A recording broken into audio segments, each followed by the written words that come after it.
Hello guys, welcome back to the channel, welcome back to the garage. So tonight on the race truck, let's see if we can get this thing to the track before winter hits episode. We're going to be tackling some more little stuff that we got to get done to the truck until we can get our transmission for Muldoons and all that kind of good stuff. So anyway, like I said, we're going to kind of just handle a little of the peripheral stuff that we have acquired some parts for and that we need to get done in order to get the truck moving before, until we get our transmission and actually be able to get the truck moving. So first things first, we are going to be working on our power steering setup. So I have this little tank. I just got it off of the Amazon. Honestly, I'm very happy with the little tank.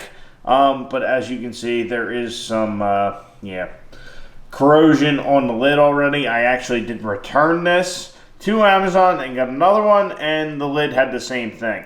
Quite frankly, I liked the tank itself. I don't like the lid, but it was kind of like the best I found for where I want to put it. So we're going to use it, and then maybe later we'll get something done with the lid and clean it up, whether we paint it or get it powder coated. I would like to get some of the stuff that will be under the hood powder coated eventually. Also, we had to get a new return line for our power steering pump.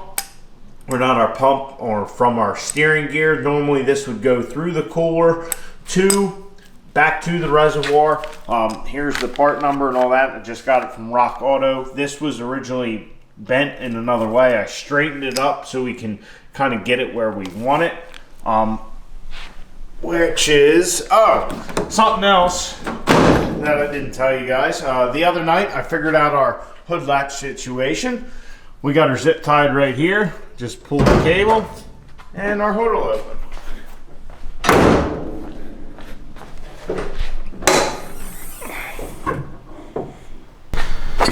So the goal here is basically I want to put this power steering pump reservoir in this general location. I have a couple bolts kind of mocked up. We'll make a little bracket, hang that here.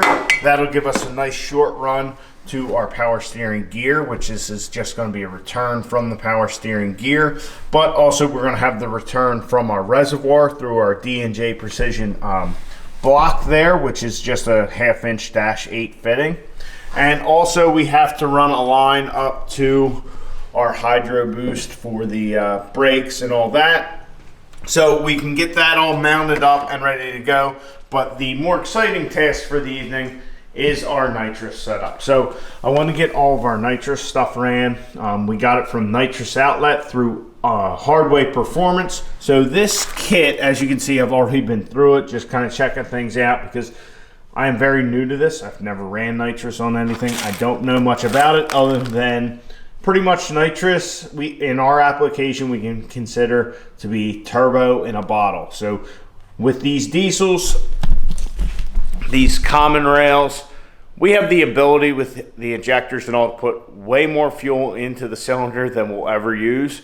So that's where the nitrous comes in. So we're running that big single Garrett to kind of keep the torque out of it, because if you had triple turbos, it's really going to be hard to use the torque in a drag racing situation. So what we're going to do is just have that big Garrett, and to help spool that thing up, we're going to have our nitrous. Like I said, turbo in a bottle. I know in the last video, a lot of people were giving me grief about not running an EGT probe or drive pressure sensor. Really, I've been assured with that turbo, we're not going to be putting out the drive pressure to kill it with our setup.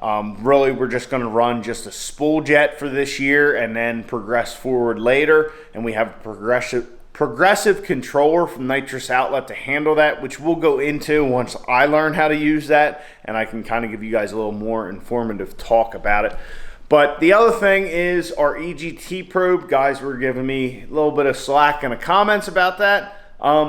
Honestly, we had the EGT probe in there before, and when I data logged off the CTS2, once we started our run, all we ever saw for EGTs was 1,999, because the sensor was only good to that number. So for the short duration of a drag race, 10 seconds, in our case, hopefully less, that's not that big a deal. Yes, it's not a number you really want to be like saying, but it's not like you're towing up a hill where you're doing it for minutes on end. So it's a short burst, and like I said, that CTS2 with the sensor setup wouldn't really be able to read anything higher than that anyhow, so not really losing any kind of information there. So anyway, back to the Nitrous setup. This is Nitrous Outlet's universal diesel kit. So there's the part number, 1025, or well, 1025010. Basically, this kit comes with our line, our feed from the tank, our solenoid, our hose to our jet port, I guess you'd call it, some jets, a relay, some switches and wire connectors and all that. Our relay and a lot of these switches and stuff we're not going to be using because of our progressive controller, which I'll just show you here in a second. But this is just kind of the stuff you need to get started. It's a lot easier to put nitrous on a diesel because the fuel is being directly injected into the cylinders. You don't have to worry about as much, I should say, having a nitrous backfire because you have fuel and nitrous mixed in the intake tract. And our bottle, we got a 10-pound bottle from Nitrous Outlet, and this universal diesel kit comes with these clamps. They're not like the fancy Gucci billet aluminum clamps that you see, but they'll do the job for our application. And then, of course, a little gauge for the bottle. Here's our little progressive controller I was talking about from Nitrous Outlet, the Pro Max. This will progressively control 2 stages of nitrous, I believe. Like I said, I really don't know much more about it, but once I learn that, I will bring you guys along and kind of show you how we're going to tune that and do all that stuff. All right, so we're going to get our power steering reservoir project started. We'll start getting our nitrous installed, figure out where we can mount our bottle with the hose provided in the kit, and kind of go from there. And then I will explain where our spool jet's going and why after we get everything kind of installed. So let's get to it and get this stuff on the truck.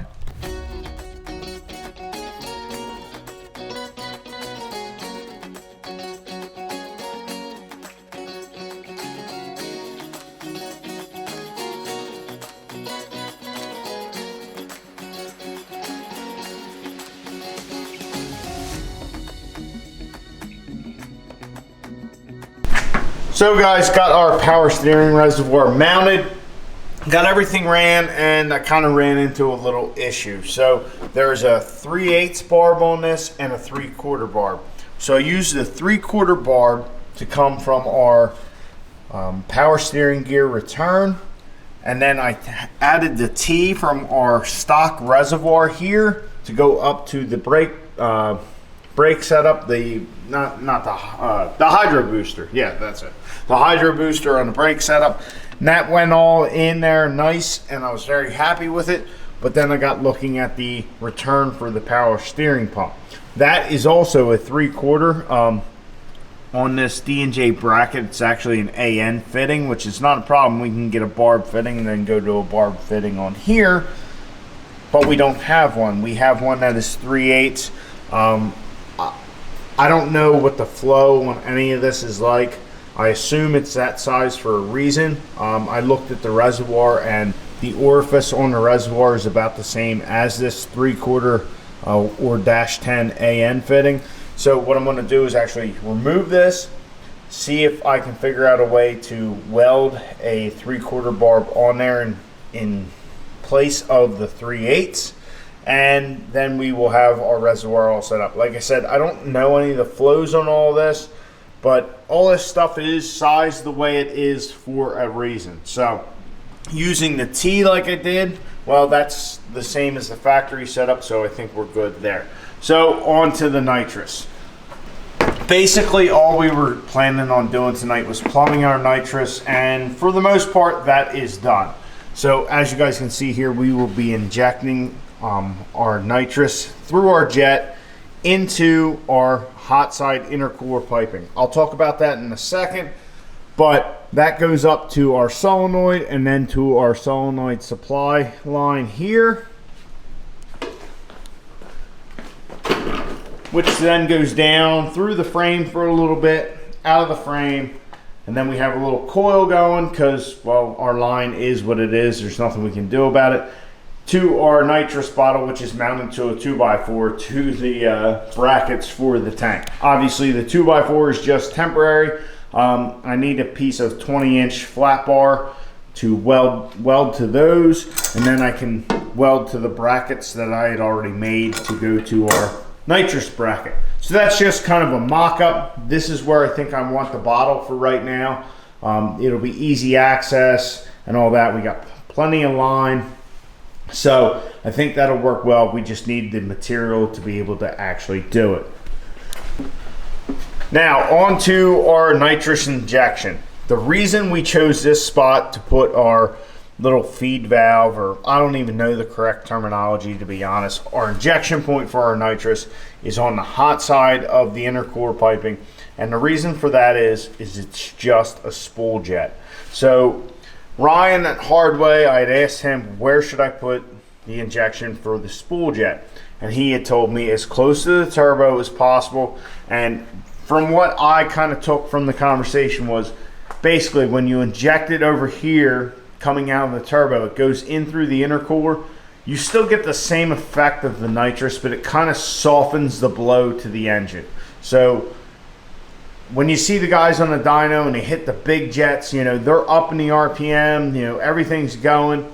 The spool jet, we're just starting out. We don't want to snuff things out, but that nitrous going into the intercooler will help to kind of cool the intercooler down, but also kind of heat up the nitrous a little, so we're not getting as hard a shock to the engine when it goes in there. Like I said, kind of take what I'm saying with a grain of salt. It's, you know, information I got from a trusted source, but that's kind of how I understood it. Was we're just trying to not shock load the engine. You know, if we put it right here, the engine's going to kind of, it's not going to like it. So we're just kind of trying to soften the nitrous going to the engine. And maybe that might not make perfect sense. How I kind of explained it might be a little off, but that's how I kind of took it. Was if you put the nitrous in over there, it goes through the intercooler. It will help to bring the intercooler temperatures down, but it also just kind of makes it easier for the engine to take. We're not looking for a big jet for a big dyno number or something like that. We're just looking for a little extra oomph to get the turbo going. Once we're on top of the turbo, going down the track, yes, we will still be feeding it nitrous, but we're not going to be just giving it gobs of nitrous. We're just going to have a small jet in there to get things spooled up and try and learn about the truck.